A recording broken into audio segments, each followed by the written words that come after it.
Kang Tae-hyun was rushed into Seoul's most elite private hospital with a bullet in his side and 6 bodyguards who could not do a single useful thing about it.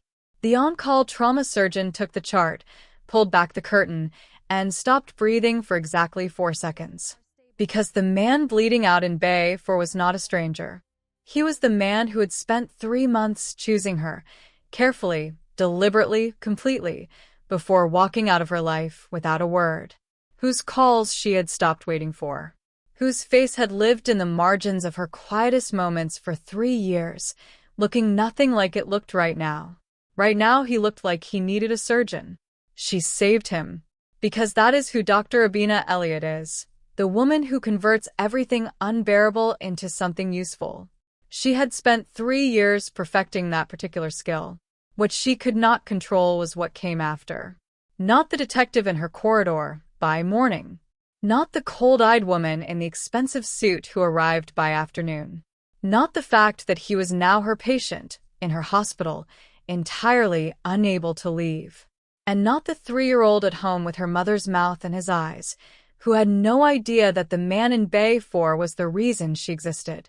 The woman he abandoned was now holding his fate. She had not planned this. She had not forgiven him either. But her hands were steady, he was still breathing, and in the morning, they were both going to have to figure out what comes next. Before we go any further, what would you have done in her position? Would you have walked out and passed that chart to someone else? Or would you have saved him?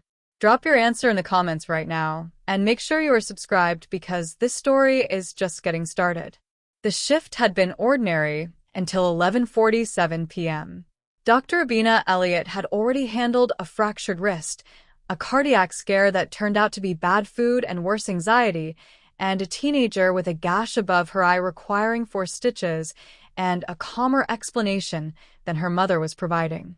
Standard Tuesday. The kind of night that felt long without being dramatic. Then the radio crackled. Multiple GSW incoming. ETA 3 minutes. High priority. Administrator has been notified. That last part meant someone important. Or connected to someone important. In Seoul, the distinction barely mattered. She was already moving. She tied back her afro puff, snapped on fresh gloves, and called instructions to the night nurse without breaking stride. Bay 4 was prepped before the stretcher cleared the doors. She took the chart from the paramedic. Kang Jae-min. She started reading. She stopped reading. She knew that jaw before she looked up. Knew the particular angle of it, the way it sat on a face that had never once looked uncertain, until right now. She knew the scar above the left eyebrow, thin and pale, from a story he had told her over dinner 3 years ago that she had laughed at and filed away in the part of her memory she had since tried to board up. He was unconscious. That was the only reason the next 60 seconds went smoothly. GSW to the left flank, possible internal bleeding, BP dropping. Dr. Elliott? I'm here. Let's go. What followed she would not remember in sequence. Years of trauma surgery had taught her that the body performs under conditions the mind refuses to process. That night her mind was somewhere else entirely, a restaurant 3 years ago, a silent apartment, a pregnancy test at 2 a.m., and a phone that rang out. Her hands remembered what to do. Her voice stayed level. Her instructions were precise. The monitors beeped, the nurses moved, and the surgery proceeded exactly as it should. He survived. Of course he survived. She was very good at her job. When he had been moved to monitoring, Abina stripped off her gloves, walked past the nurse's station, opened the supply closet at the end of the hall, and stepped inside. She stood in the dark for 3 minutes. She counted them. She was not crying. She had decided a long time ago that he did not get her tears. She was simply standing still in a small dark room, letting her hands shake where no one could see them. Then she straightened her coat, smoothed the front of her scrubs, opened the door, walked back to the nurse's station, picked up the next chart, and went back to work. Nobody noticed a thing. That, too, she had worked very hard on. By midnight, Kang Jae-min had been moved to a private room on the 4th floor. Abina had made that decision herself, and it was the last decision regarding his care that she intended to make. She wrote the handover notes with the same precision she applied to everything, flagged the relevant post-surgical observations, and assigned Dr. Park Sung-jin, thorough, experienced, entirely unentangled, as attending physician. Then she finished her shift, drove home in the gray pre-dawn quiet, checked on Akojoa sleeping with one arm thrown over the stuffed elephant, and went to bed. She slept for 4 hours. It was enough. It had to be. The next morning, the memo was waiting when she arrived at the hospital. Patient KJM 4, room 412. Following a request from the patient's representatives, Dr. A. Elliott is to remain primary attending physician for the duration of admission. Dr. Park has been reassigned accordingly. Please confirm receipt. She read it once. Then she read it again more slowly, the way she read things when she was checking whether they meant what she thought they meant. They meant exactly what she thought they meant. Someone had made a phone call. Someone with the kind of quiet authority that did not need to raise its voice to rearrange a hospital's internal decisions before 8 a.m. The administrator's signature at the bottom of the memo had the slightly over-careful quality of a man who had agreed to something he did not fully understand and preferred not to examine. Abina set the memo down on her desk. She picked up the chart. She went to room 412. He was awake. Of course he was. Men like Kang Tae-hyun did not surrender consciousness any longer than strictly necessary. He was propped against the pillows, for line running, the ruined suit replaced by a hospital gown that looked profoundly wrong on him. His hair was still swept back. Someone had cleaned the blood from his hands. He was looking at the ceiling when she entered. Then he turned his head, and for a moment, just one, cleanly visible and entirely unguarded, his face did something she had never seen it do. Not in 3 months of knowing him. Not once. It broke open. The composure, the control, the particular stillness that powerful men cultivate until it becomes indistinguishable from their actual personality, all of it fractured in the space of a single second. His eyes moved across her face like a man trying to confirm that what he was seeing was real, that the universe had in fact arranged itself this specifically and this cruelly, that the doctor standing at the foot of his bed was not a coincidence or a sedative-induced confusion, but actually, genuinely, her. She watched him understand that it was. She had rehearsed this version of events before, in the way people rehearse scenarios they insist will never happen. She had always assumed that if she ever saw him again, she would feel something operatic, fury, grief, or the specific satisfaction of indifference. What she actually felt was a clean, cold steadiness she recognized as the same thing that carried her through difficult surgeries. She was grateful for it. He opened his mouth. She opened the chart. Pain levels this morning, on a scale of 1 to 10. A pause, longer than a medical question required. She did not fill it. 4, he said finally. His voice was careful in a way it had not needed to be the last time she heard it. Any fever, dizziness, or difficulty breathing since transfer? No. She made notes. Checked the surgical site. Adjusted the IV rate. All of it correct, all of it professional, none of it requiring her to look at his face longer than the medicine demanded. At the door, she paused to make a final note in the chart.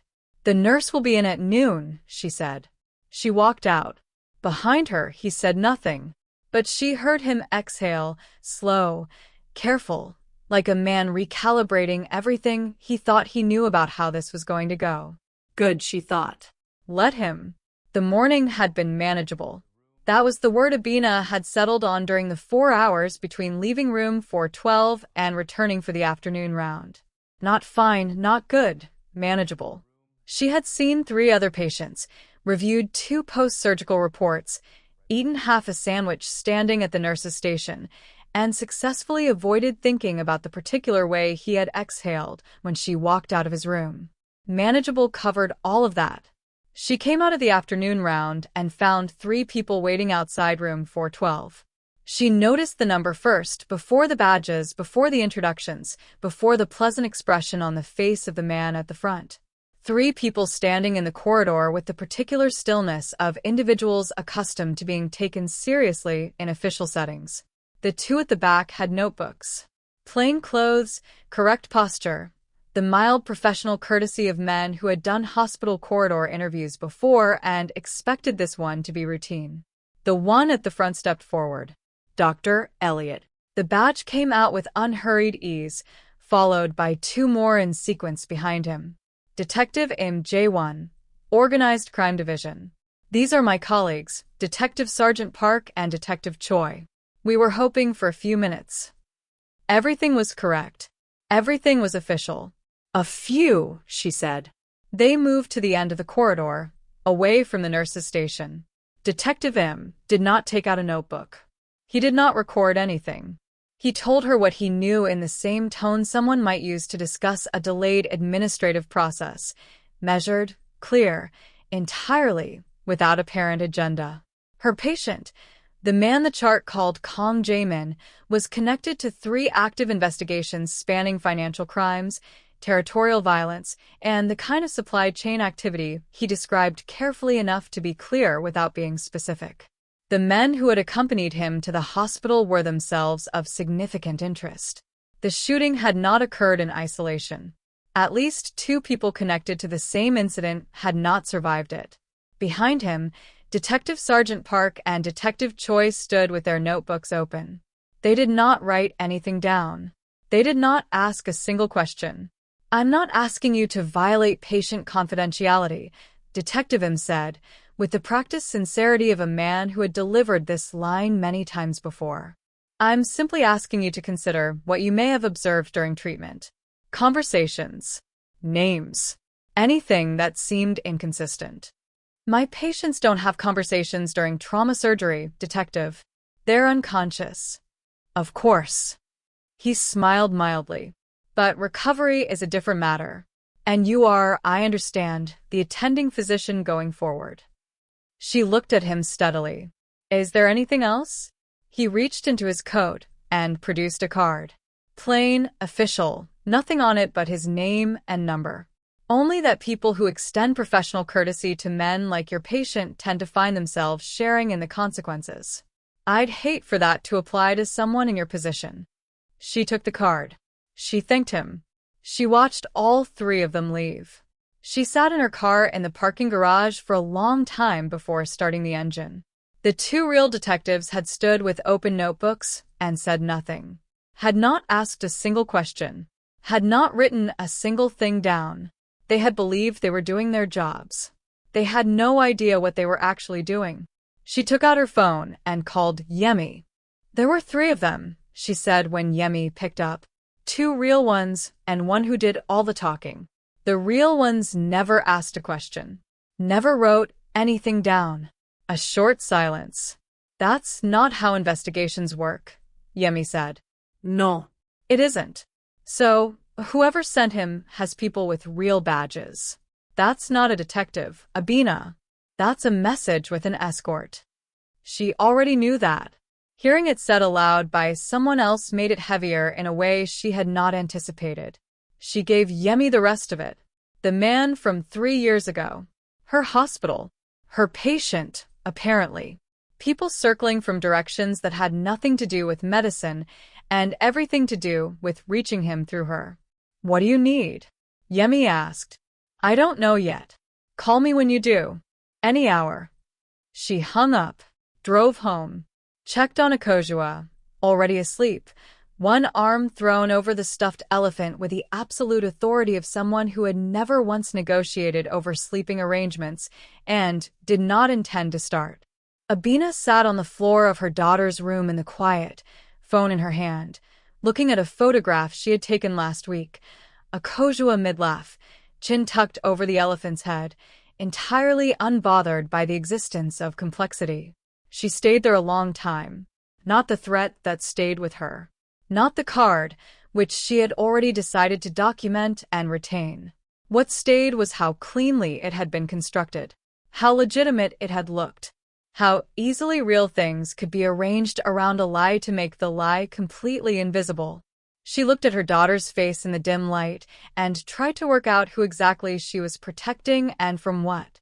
And whether the answer was still the same as it had been this morning, when manageable had felt like enough. He asked on the third day. She had come in for the morning check, vitals, wound assessment, the same clipped professional exchange they had established and maintained like a treaty neither of them had signed willingly. She was nearly at the door when he spoke.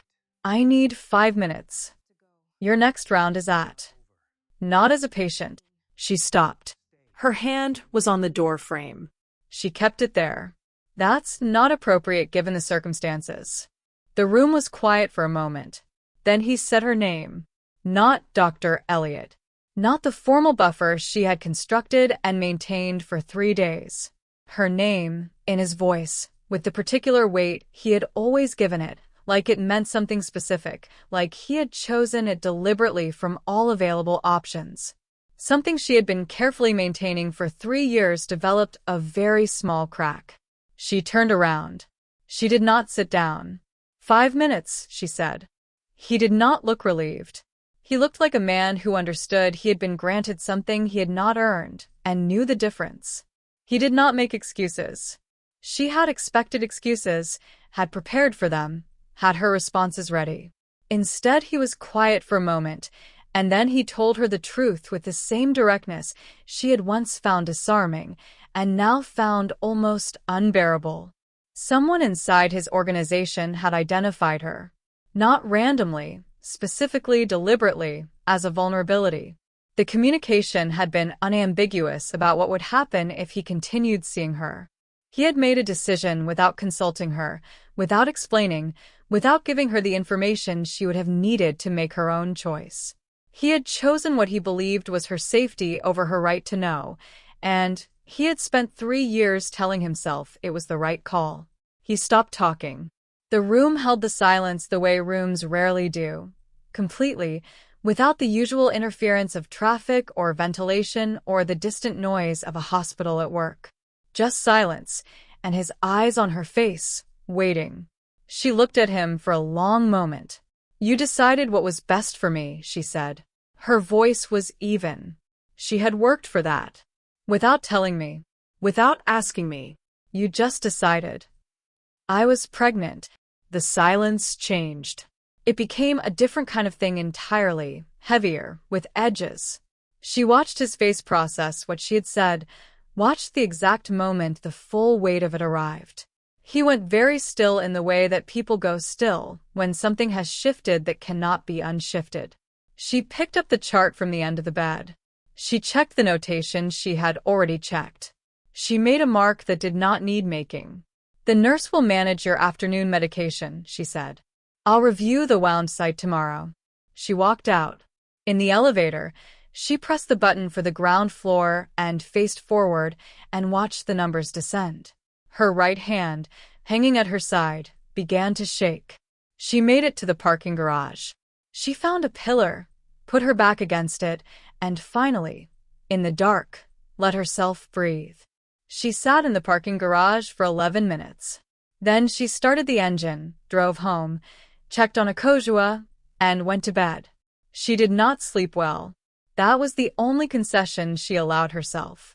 By morning she had rebuilt the wall brick by brick, the way she always did, coffee, scrubs, the drive to the hospital with the radio on, and her mind deliberately elsewhere.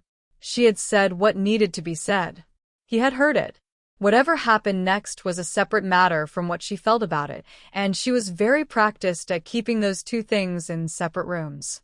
She was coming off the morning round, chart in hand, when she appeared like a weather system that had learned to wear a suit.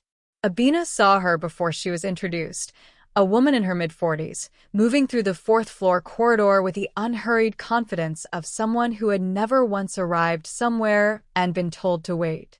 She was alone. That was the first thing Abina registered, and it was the thing that stayed with her. No escort, no colleagues with notebooks, no institutional scaffolding. Just one woman walking toward her with the particular economy of movement that belongs to people who have stopped needing to perform authority because they simply have it. At the far end of the corridor, near the elevator, a single figure waited. Still silent, hands clasped. Not approaching. Just present, the way contingencies are present. Not expected to be needed, but there. Director O stopped directly in front of Abina, outside room 412. Dr. Elliot. Not a question. I'm Director O Suyun. I manage certain operational interests connected to your current patient. I was hoping we could speak briefly. Her English was immaculate. Her tone carried the specific warmth of someone who had decided in advance that this conversation would be pleasant, regardless of content. I have 4 minutes before rounds, Abina said. Director O smiled as though 4 minutes was more than sufficient. She explained the situation in beautifully constructed language that managed to be completely clear while containing nothing that could be quoted later. A conflict of interest had presented itself. Understandable, no fault assigned. These things happened. The cleanest resolution, the most professionally sound resolution, would be for Dr. Elliot to request a voluntary transfer of the case to another attending. The patient would receive excellent care either way. Dr. Elliot's reputation would remain entirely intact.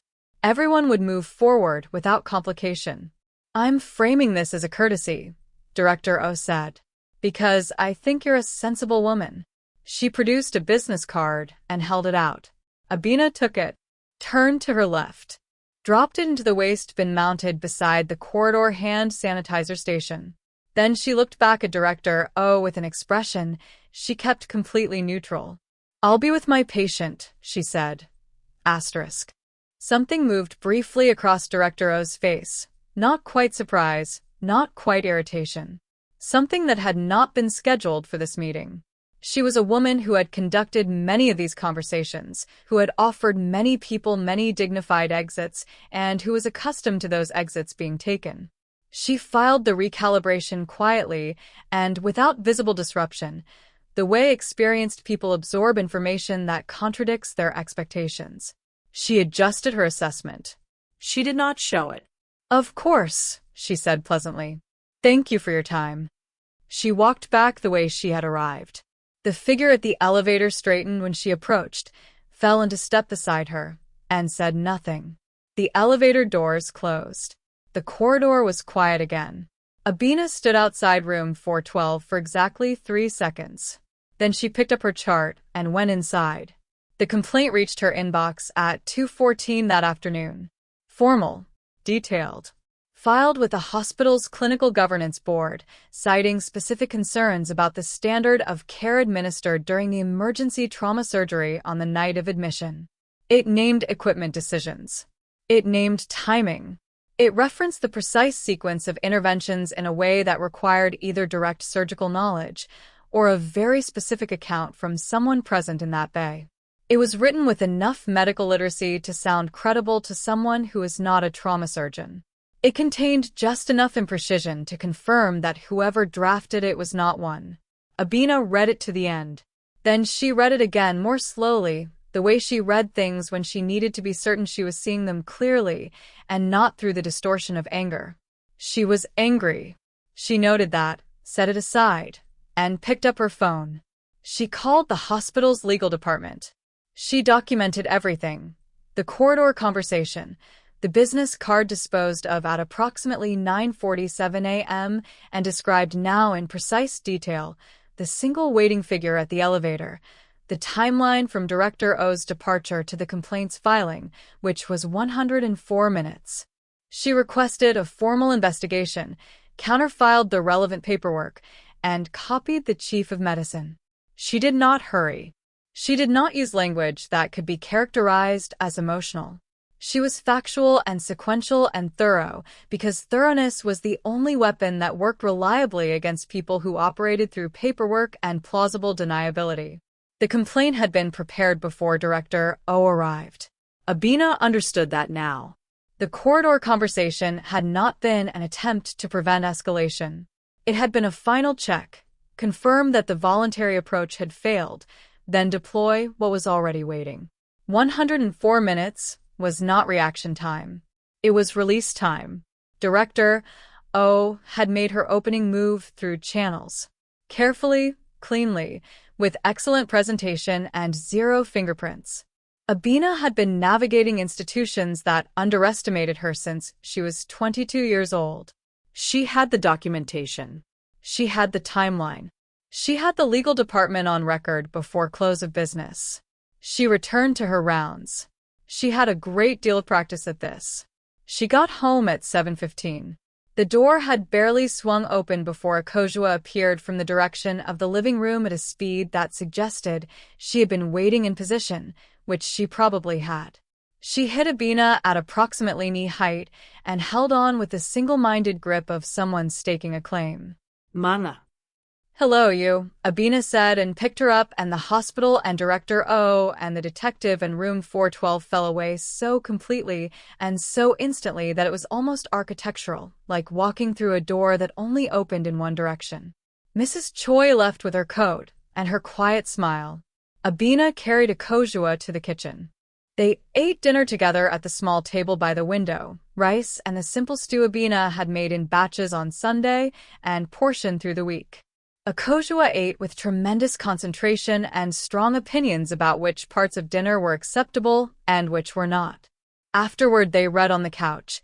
Akojua pressed against her side with a stuffed elephant wedged between them, taking up more than its proportionate share of the space. Abina sat with her for a while without moving. The room was dim and quiet, just the soft sound of her daughter breathing and the distant pulse of the city outside. Akojua's face in sleep was very still, very certain, the way children's faces are when they have not yet learned to brace against things. She had Abina's mouth, the fullness of it, the particular set of it even in repose. She had someone else's eyes, the shape of them, the darkness. Abina had learned, mostly, not to look at that too directly. Tonight, she looked anyway. Tonight, she let herself sit with the full weight of it, the eyes that were not hers, the face that carried evidence of a man who had made a unilateral decision about her life and disappeared before she could tell him what that decision had actually cost. She thought about the detective in the corridor with his borrowed badges and his carefully worded threat. She thought about Director O dropping a complaint into the governance system 104 minutes after being declined, the complaint already written, already waiting, because women like Director O did not leave outcomes to chance. She thought about the fact that none of it, not one piece of it, would be happening if he had simply picked up his phone 3 years ago. She had been 29. Alone in a city that was never supposed to be permanent, sitting on the bathroom floor of a flat she had sublet for a fellowship that was almost finished, holding a test that rearranged everything she thought she knew about what came next. She had called him 4 times. She had left one message, careful and steady, because even then she had not wanted to sound like someone falling apart. He had not called back. Not that night. Not the next morning. Not ever. She had built everything since then with her own hands. The career, the flat, the carefully managed life that had enough structure to hold a small person safely inside it. She had done all of it alone, and she had been mostly all right. And now he was in her hospital, in her bay, under her care, bringing with him detectives who were not detectives and second-in-commands who filed fabricated complaints and rival factions who embedded people in hospital staffing rosters and whatever else was still coming that she could not yet see. For the first time since the stretcher came through those doors, she let herself think the thought she had been carefully not thinking. Is it worth it? The risk to her career, the threat to her professional reputation, she had spent years building in a system that had never made space for her easily. The exposure to a world she had never chosen and did not understand and had no protection against. And most of all, she looked at Akojua's face, at the eyes that were not hers, the risk to her daughter, who was 3 years old and unbothered, and entirely safe precisely because the man in room 412 had not known she existed until 2 days ago. She could transfer the case tomorrow. She could cite the conflict of interest herself, on her own terms, before anyone could use it against her. She could rebuild the distance. She could go back to manageable. She sat with that thought for a long time, turning it over, testing its weight. Her phone lit up on the floor beside her. A CHRONICLES number. She answered quietly. "You sound tired," her mother said, by way of greeting. 이모게, man. A pause. Her mother had been listening to those two words for 34 years and had long since learned to hear what lived underneath them. Abina. Gentle, unhurried, with the particular weight of a woman who had raised her and therefore knew precisely where all her architecture was load-bearing. What is actually happening? Abina looked at her daughter's face in the dark, at the mouth that was hers, at the eyes that were not. She thought about a bathroom floor 3 years ago and a phone that never rang back. She thought about everything she had built since then and everything currently threatening to dismantle it, and the man at the center of both. For the first time since the stretcher had come through those doors, since she had pulled back the curtain and lost 4 seconds to a past she thought she had outlasted, she did not have a prepared answer. She opened her mouth. Nothing came out. "Take your time," her mother said quietly. "I'm here." And for the first time in 3 years, Abina did not immediately reach for the version of events that made her sound like someone who had everything under control. She just sat in the dark with her daughter asleep beside her and let herself not know what came next. By Tuesday, Taehyun was walking assisted. Short distances only, the length of the room, the small circuit the physiotherapist had approved. His bodyguards had been reduced to 2, stationed at the end of the corridor in a compromise Abina had negotiated with hospital security on the grounds that for large men outside a private room was a disruption to other patients. She had won that one on paperwork alone. She was doing her late rounds at 10:40 p.m. when she turned into the 4th floor corridor and understood immediately that something was wrong. The 2 bodyguards were not at their post.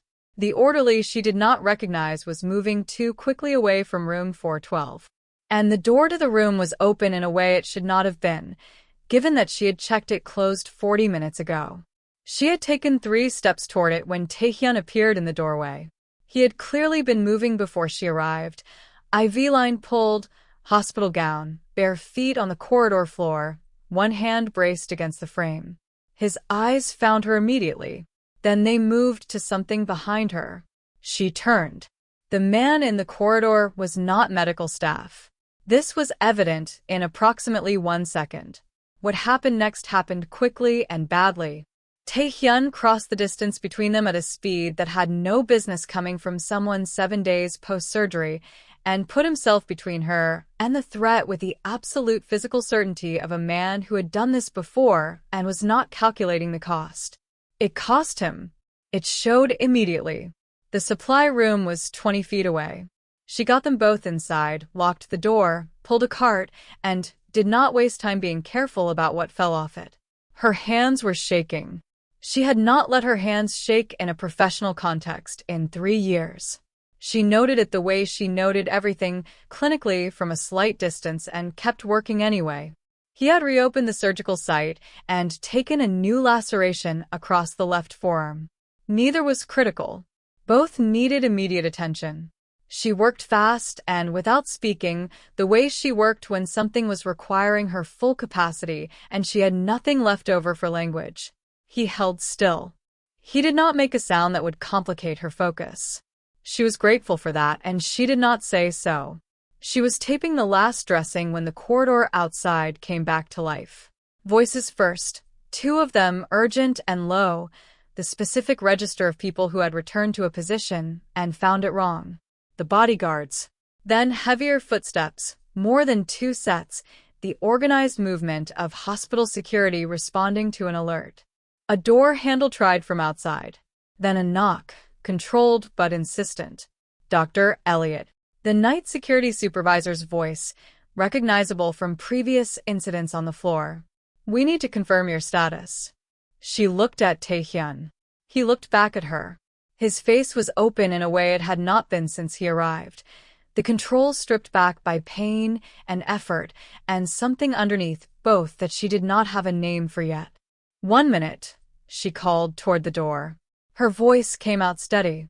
It always did. She set down the instrument, looked at him properly for the first time since she had pulled the door shut behind them. You cannot keep putting yourself between things and people, she said. Her voice came out quieter than she intended. It does not work. It just leaves you bleeding. He met her eyes. I know, he said. I couldn't have allowed you to get hurt either. She should open the door.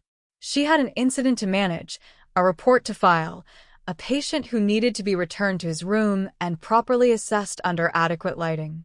She had 17 professional obligations sitting on the other side of that door, and a security supervisor waiting with the particular patience of someone who had learned not to rush doctors. She pulled a chair from the corner of the supply room. She sat down beside him. 1 minute. She would give herself 1 minute before she opened that door and became Dr. Elliot again, attending physician, incident witness, the most competent person in any room she entered. But 1 minute was hers. Just this. Just staying. It was the first honest thing she had done since he came through her doors. Not the medicine, not the professionalism, not the careful neutrality she had maintained like a second set of vital signs. Just a chair pulled from a corner. Just 1 minute that belonged to neither of them in any professional sense. Outside, the hospital continued doing what hospitals do. Inside the supply room, for 60 seconds, neither of them moved. Then she stood up, straightened her coat, opened the door, and walked back into the hospital. The next 40 minutes were entirely professional. She spoke to the security supervisor, gave a precise account of the timeline, documented everything with the same thoroughness she had applied to Director O's complaint. The man from the corridor had been detained by the bodyguards 3 floors down. The police were contacted.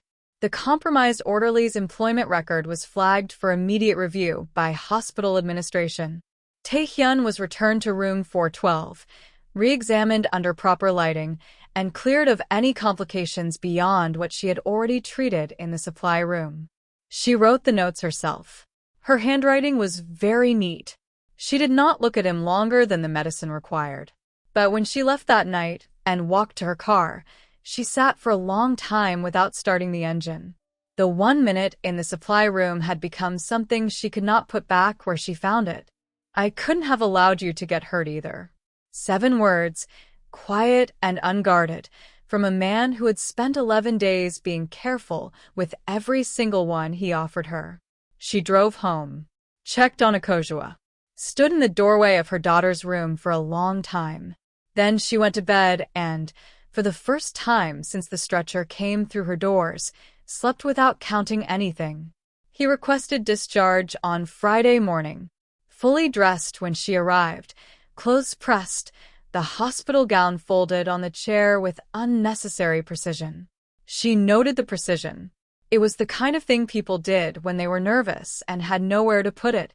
You're borderline on the surgical markers, she said, reviewing the chart without looking up. I know, he said. I must scan anyway. She looked at him then. At the man who had arrived bleeding and unconscious and had spent 2 weeks being the most complicated patient she had ever managed, for reasons that had nothing to do with the bullet wound. She took out her phone, held it for a moment, the way she held decisions before making them, testing the weight, making sure she was choosing and not simply moving. Then she unlocked it, found the photograph, and held it out to him. Her name is Akojua, Abina said.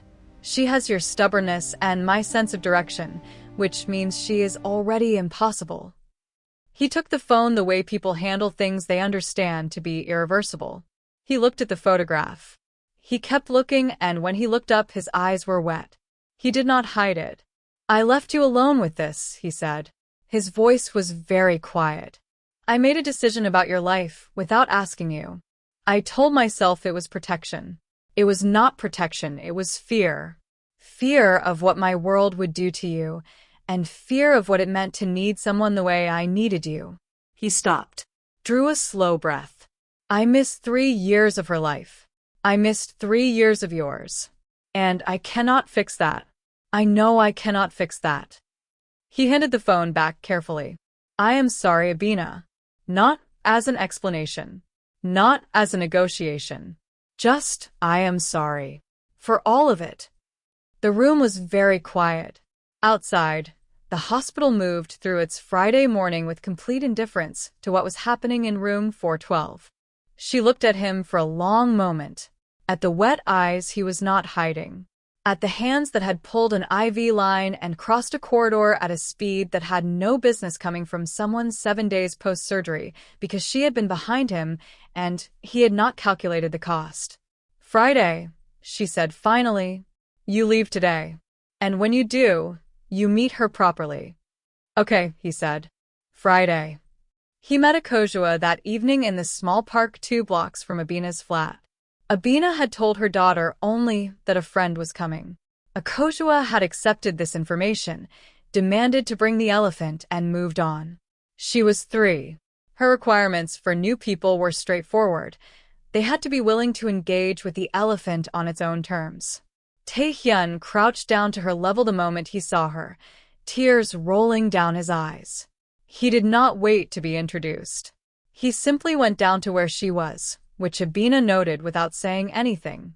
Akojua studied him with the forensic attention she applied to all new variables. She sat down on the bench. After a moment, he sat beside her. They watched their daughter negotiate with a pigeon in the fading afternoon light and did not say anything for a while, because nothing available in language was quite equal to the moment. The dismantling of the organization took 4 months. It was not dramatic. It was methodical, the same way Taehyun did everything that required him to take apart something he had spent years building. Carefully worded transfers of operational control.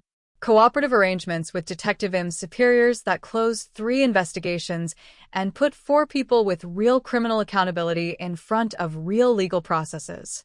Assets liquidated through channels that were entirely legitimate and entirely traceable because he was done with things that could not be traced.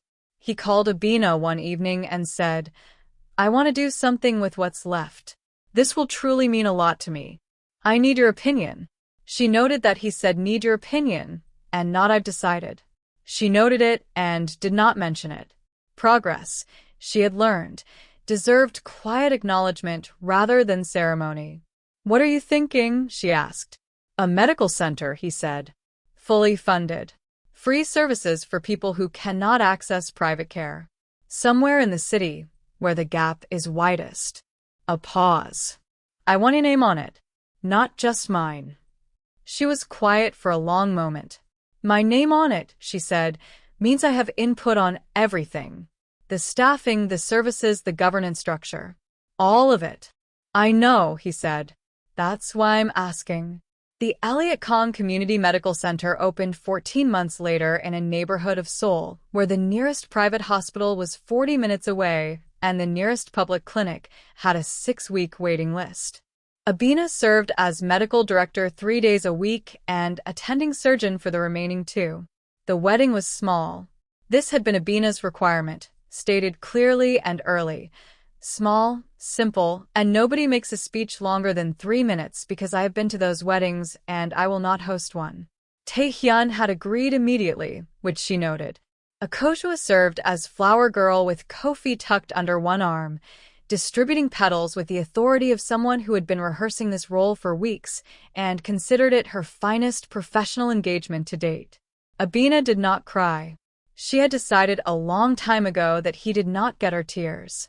She cried anyway, briefly, in the bathroom, where no one could see her hands shake. Then she straightened her dress, smoothed her hair, opened the door, walked back out to the man waiting for her, and the daughter already pulling at his jacket to show him something, and the room full of people who had shown up for the improbable, complicated, entirely unplanned life she had built in a city that was never supposed to be permanent. She had come here for a fellowship. She had stayed because leaving felt like conceding something. She had almost gone once, at 2 a.m. with flights to Accra open on her laptop, certain that the cost of staying was more than she had left to spend. She had not gone. And standing in the doorway of a room that held her mother, her best friend, her daughter, and the man who had arrived bleeding in her emergency bay and had spent every day since then learning, slowly and imperfectly, how to be worth what she had chosen. She understood, finally, the difference between surviving something and keeping it. She had done both. She walked back in. If this story moved you, if you found yourself holding your breath somewhere in that supply room or that park on a Saturday morning, do me a favor right now. Hit the like button. Subscribe if you have not already, because there are more stories like this one coming. Drop a comment telling me the moment that got you, the one scene, the one line, the one thing you will still be thinking about tomorrow. I read every single one. Until next time, remember that the life worth having is rarely the one you planned. Sometimes it comes through your emergency bay at 11:47 p.m. bleeding in an expensive suit, and you just have to decide what to do next.